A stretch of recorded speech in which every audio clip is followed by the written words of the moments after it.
எவ்வளவு நேரம் தான் இப்படியே அமைதியா இருக்க போறேன்?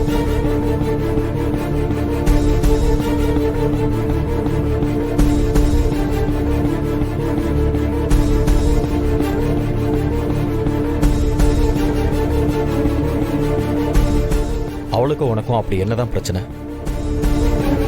உன் அமைதி தான் எனக்கு பயமா இருக்கு. இது வரைக்கும் நீ என்கிட்ட எதையுமே மறைச்சது இல்லைன்னு நான் நம்பிக்கிட்டு இருக்கேன். அந்த நம்பிக்கை போயினா அதை இப்பவே சொல்லிடு.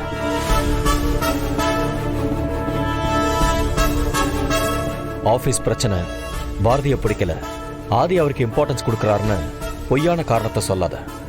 உனக்கும் பாரதிக்கும் நடுவுல வேற ஏதோ இருக்கு. அது என்னன்னு இப்பவே சொல்லு மித்ரா. இதுக்கு மேலே உனக்கு சொல்ல விருப்பம் இல்லைன்னா ஆதிக்கு ஏற்கனவே கல்யாணம் ஆயிடுச்சுனா. ஆதியோட ஃபர்ஸ்ட் வைஃப் வேற யாரும் இல்ல, பாரதி. வாட்? என்ன சொல்ற மித்ரா? ஆமாண்ணா, நானும் ஆதியும் லண்டன்ல ஒன்னா படிச்சப்போ நான் அவனை லவ் பண்ணேன். ஆனா ஆதிக்கு அப்ப என் மேல இன்ட்ரெஸ்ட் இல்ல. அதுக்கப்புறம் ஆதி இங்க வந்தாரு, பாரதியை கல்யாணம் பண்ணிக்கிட்டு அவர் லைஃப லீட் பண்ண ஆரம்பிச்சிட்டாரு. ஆதியோட அம்மா இறந்ததுக்கு காரணம் பாரதி தானு கோவத்துல இருந்த ஆதிய அவருக்கு தெரியாம எனக்கு தெரிஞ்ச ஒரு டாக்டர் மூலமா 5 வருஷமா அவருக்கு எந்த விஷயமும் ஞாபகத்துல இல்லாத மாதிரி மெமரி எரேஸ் ஆபரேஷன் பண்ண வச்சதே நான் தான். அவர் ஞாபகத்துல இருந்து அவருக்கு கல்யாணம் ஆனது, பாரதி கூட வாழ்ந்தது எல்லாத்தையுமே அழிக்க வச்சுட்டேன்.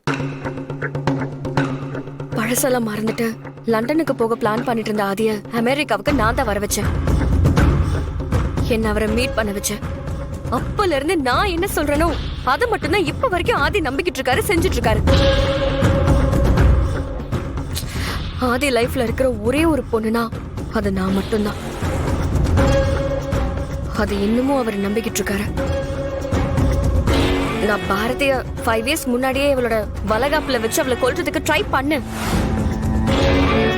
அந்த ஃபயர் ஆக்சிடென்ட்ல ஆதியோட பொண்டாட்டி பாரதி செத்துட்டானுதான் நானும் நினைச்சுக்கிட்டு இருந்தேன். ஆனா நிஷா மூலமா தான் இப்ப வரைக்கும் அவ உயிரோட இருக்கா. அது பாரதி தானே இப்பதான் எனக்கே தெரிய வந்தது. அதனாலதான் அந்த கோவத்துல இன்னைக்கு